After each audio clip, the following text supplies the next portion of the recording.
Both me and First G, my beautiful husband right there.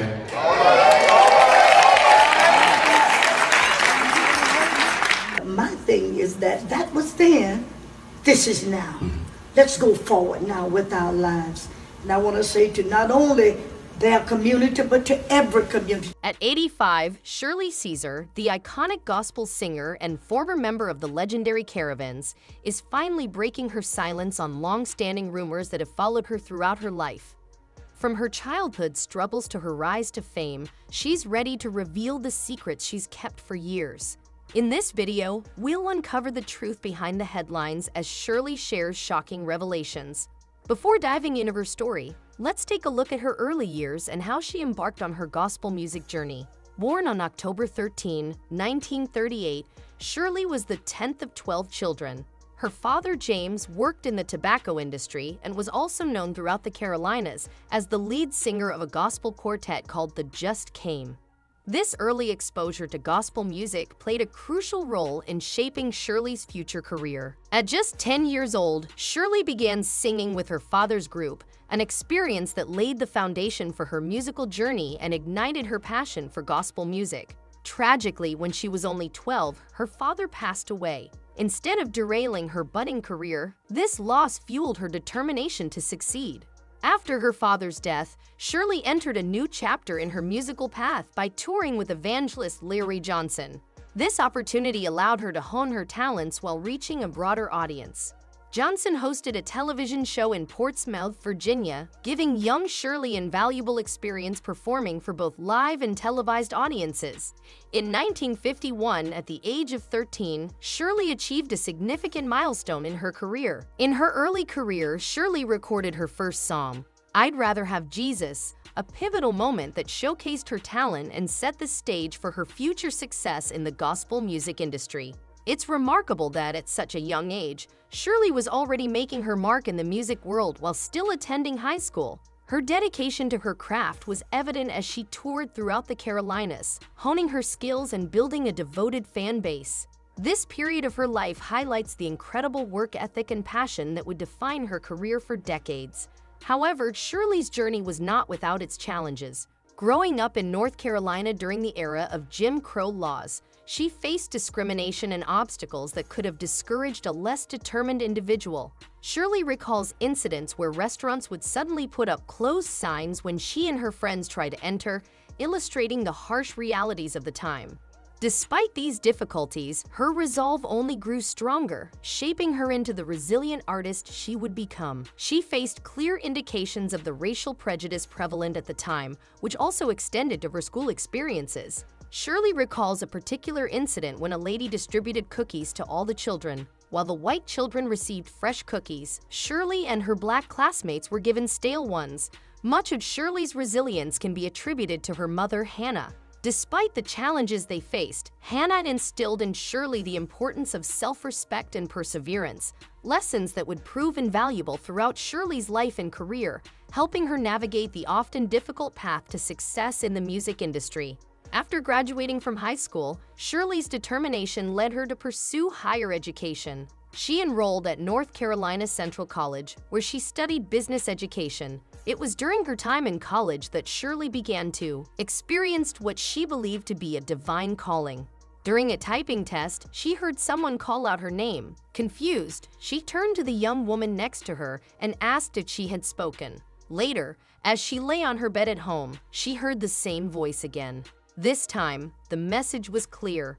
"Behold, I have called you from your mother's womb and have anointed your lips to preach the gospel."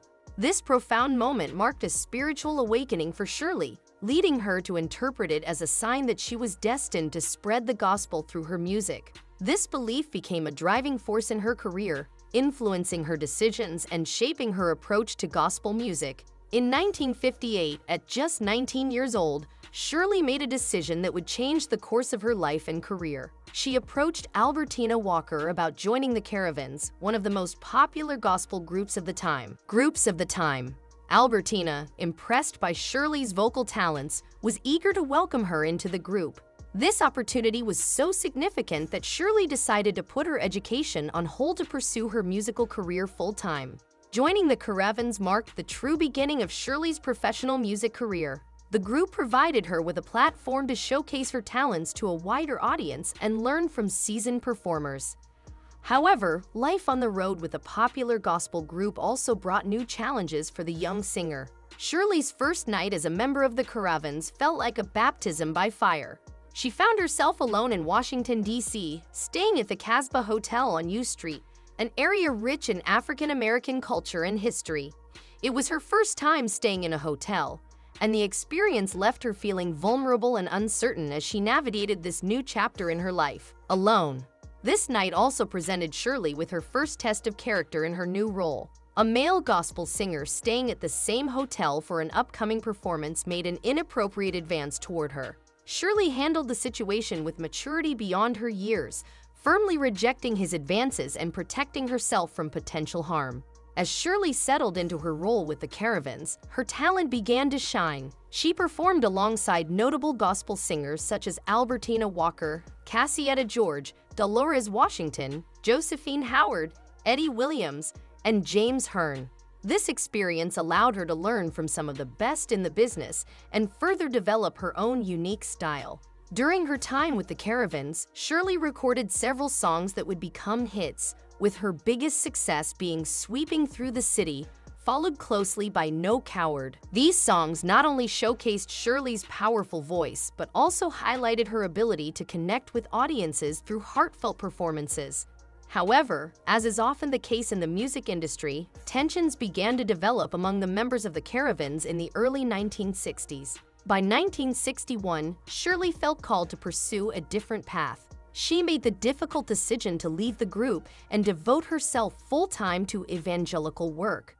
This decision was not made lightly. Shirley felt a strong calling to ministry that went beyond her role as a singer.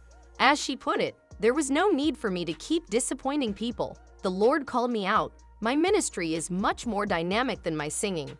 Shirley's departure from the Caravans marked the end of one chapter in her life and the beginning of another, her breakthrough into a solo career. After her time with the Caravans, Shirley's career took an exciting new turn. After spending 8 years honing her craft with the Caravans, it was time for her to spread her wings and fly solo. This pivotal decision came when HOB Records offered her a solo recording contract, an opportunity too good to pass up. Her debut album with HOB Records was titled I'll Go. It wasn't just Shirley on her own. She was backed by the institutional radio tour, adding depth and power to her already impressive vocals. This album introduced the world to Shirley's solo capabilities, featuring soon-to-be classics like Oh Peter, Don't Be Afraid, and Choose Ye This Day.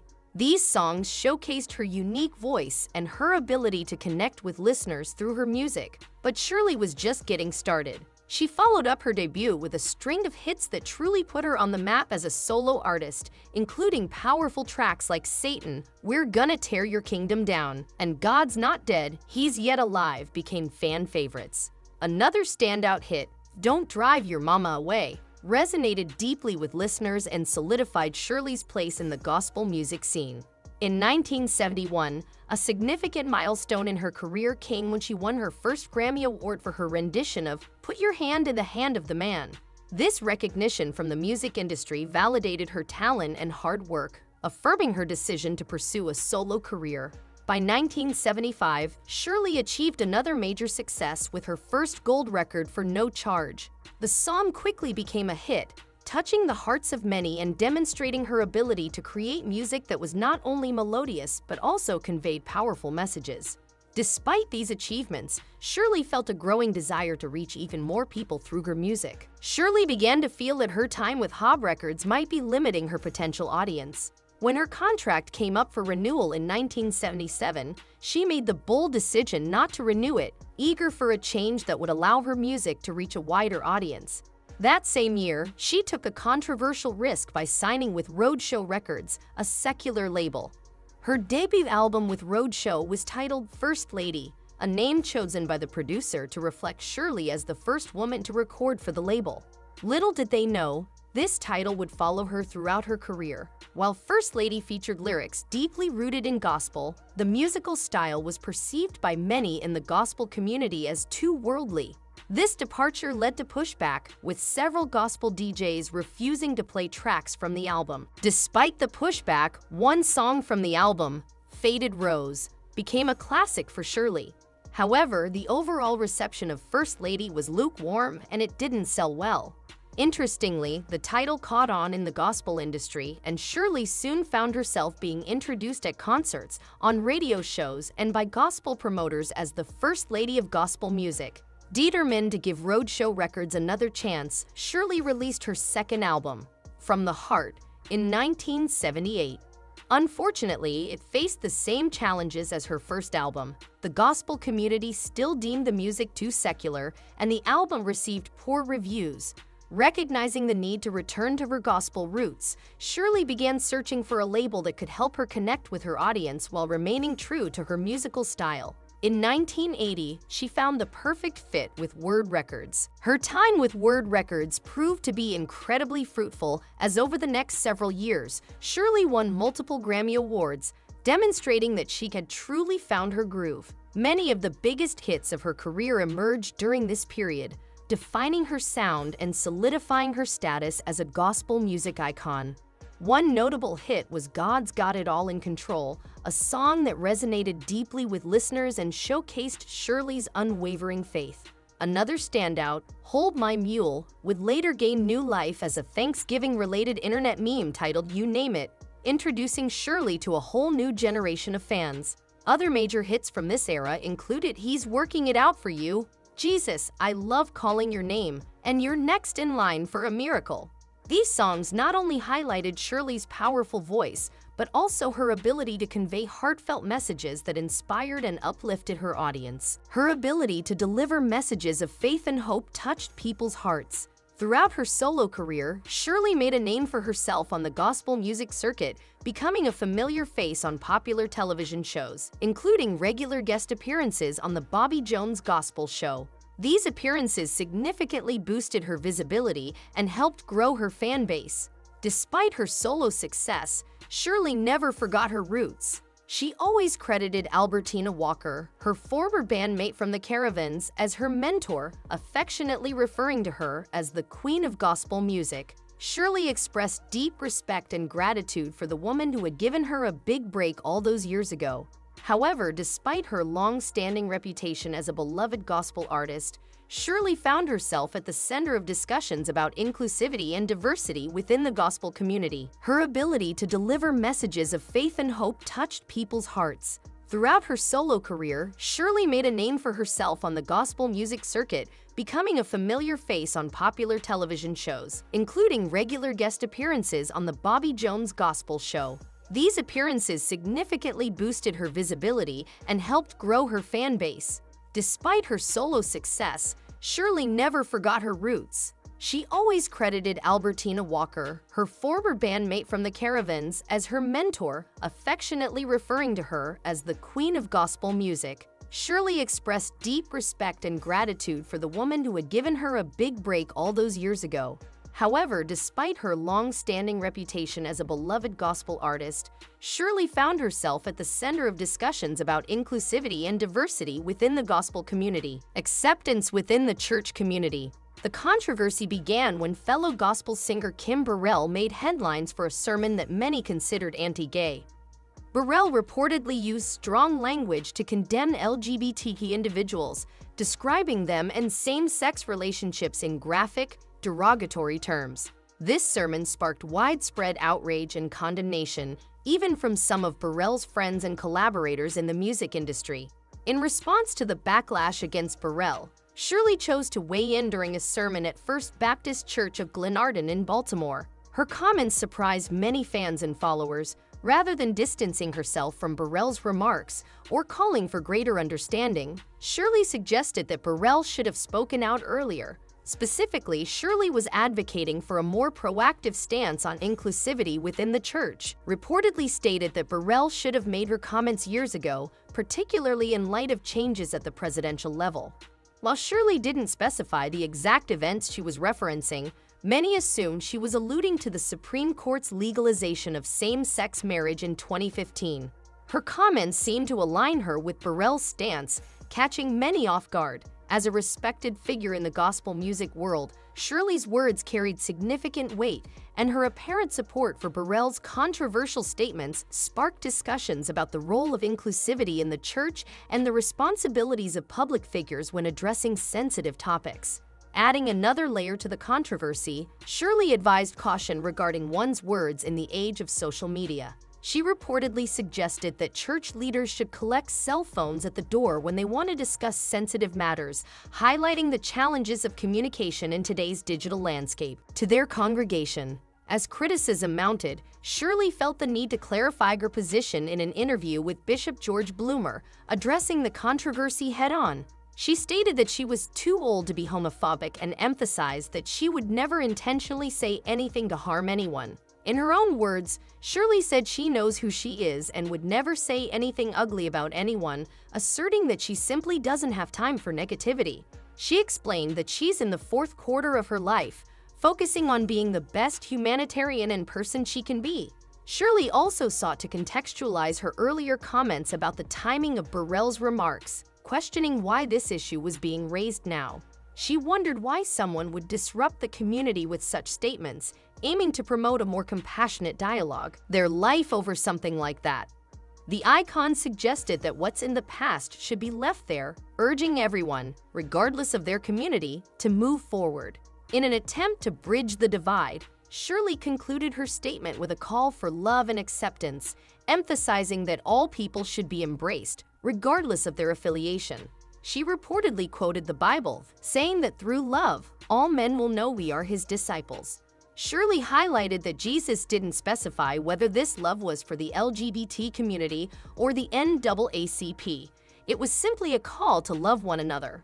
However, Shirley's attempts to clarify her position did not entirely quell the controversy. Some viewed her statements as inconsistent or evasive, while others appreciated her message of love and the importance of moving forward.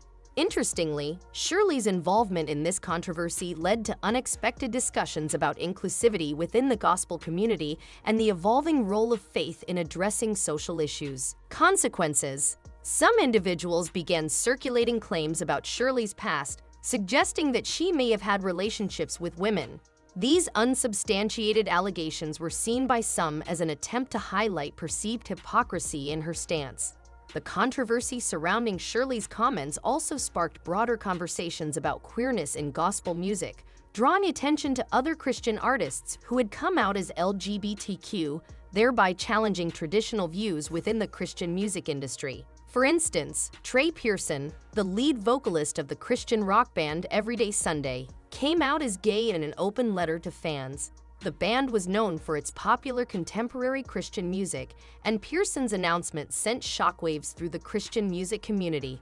Similarly, Vicky Beeching, a well-known contemporary Christian artist, publicly came out as gay, further fueling discussions about acceptance and inclusivity within the genre. These revelations contributed to a growing dialogue about the evolving landscape of faith and sexuality in the gospel and Christian music realms. Music star and worship songwriter came out as gay in 2014. Beeching's lyrics had been sung by millions of Christians in the United States, where she had lived for nearly a decade writing and recording worship music. Her coming out at the age of 35 during an interview with a British newspaper marked a significant moment in the contemporary Christian music CCM world. Similarly, Jennifer Knapp, another popular Christian music artist, had a notable experience. In 2003, Knapp abruptly stepped away from the CCM scene, a surprising decision for a Young Dove Award-winning artist and Grammy nominee whose debut album had sold over 500,000 copies. 7 years later, she made headlines with a new album while publicly discussing her sexual orientation and her life experiences. In June 1983, Shirley took a significant step in her personal life when she married Bishop Harold Williams. This union was not just a personal milestone. It also represented a blend of faith and influence within the gospel music community, further intertwining her personal and professional lives. Commitment, but also a professional one, as the couple became co-pastors of the Mount Calvary Word of Faith Church in Raleigh, North Carolina. Under their leadership, the church grew to a congregation of about 1,500 members, Although Shirley didn't have children of her own, she embraced her role as a stepmother to Bishop Williams's 2 children. Tragedy struck in 2014 when Bishop Williams passed away on July 4th. This loss was undoubtedly a challenging time for Shirley, both personally and in her role as a church leader. However, true to her resilient nature, Shirley continued her work in both music and ministry. That same year brought an unexpected twist to her musical career. Her song Teach Me Master, originally released on her 1972 album Get Up My Brother found new life when it was sampled by Dutch producer Bakermat.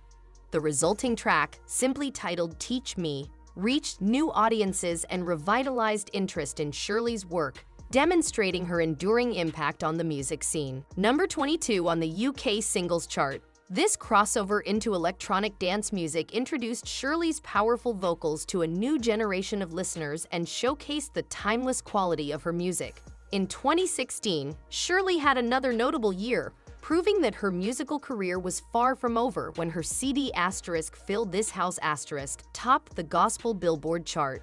This achievement demonstrated that even after decades in the industry, Shirley could still create music that resonated deeply with her audience. Recognition for Shirley's contributions to music and culture continued to pour in. In May 2016, the National Museum of African American Music honored her with the R&B and Rhythm Award in Nashville, acknowledging her enduring impact on African American music ahead of the museum's planned opening in 2018. Then, in June 2016, Shirley received another prestigious honor when the Hollywood Chamber of Commerce awarded her a star on the Hollywood Walk of Fame, further cementing her legacy in the music industry. Awarded Shirley with a star on the Hollywood Walk of Fame. This honor serves as a permanent tribute to her influence on the music industry and her status as a cultural icon. Despite these accolades and her continued activity in music and ministry, Shirley has faced some unusual challenges in recent years. Bizarrely, rumors about her death have circulated on multiple occasions. In one instance, a video falsely claimed that a photo of a hospitalized Black woman with a breathing tube was of Shirley in her final moments. These unfounded rumors caused confusion and concern among her fans. Speculation about Shirley's health and supposed passing resurfaced as recently as January 2024, when another video appeared online presenting a chronicle of her life and career under the false premise that she'd passed away. In response to these persistent false reports, Shirley took to social media to assure her fans of her well-being, emphasizing the importance of truth and positivity in the face of misinformation, matters into her own hands by recording an impromptu video to address the rumors directly. Sitting at a table, Shirley spoke candidly to her fans, expressing both humor and frustration at the situation. She acknowledged the rumor claiming she was dead and buried, jokingly saying that unless she was a living dead person, she knew nothing about it. Shirley went on to address more specific health-related rumors, including claims that she had been hospitalized with throat cancer. With her characteristic wit and grace, she emphatically stated that she had never been seriously ill in her life, describing this as a blessing. She thanked her supporters for their prayers and love and asked for help in spreading the message that she was indeed alive and well, to the glory and honor of God. Despite these challenges, Shirley has continued her work in both music and community service. She still holds her annual Outreach Ministries events, demonstrating her commitment to uplifting her community and spreading positivity through her efforts. Conference, an event that embodies her commitment to helping those in need. Through this outreach, Shirley provides food, clothing, shelter, and toys for children, as well as financial assistance to individuals facing hardship. In a move that aligns with her philanthropic spirit, Shirley opened an anonymous store. True to her giving nature, she uses the profits from this venture to support others, especially during the holiday season. When asked about her future aspirations, Shirley has expressed a desire to expand her horizons even further. She has mentioned an interest in pursuing more acting opportunities, demonstrating that even after a long and successful career in music and ministry, she remains open to new challenges and experiences.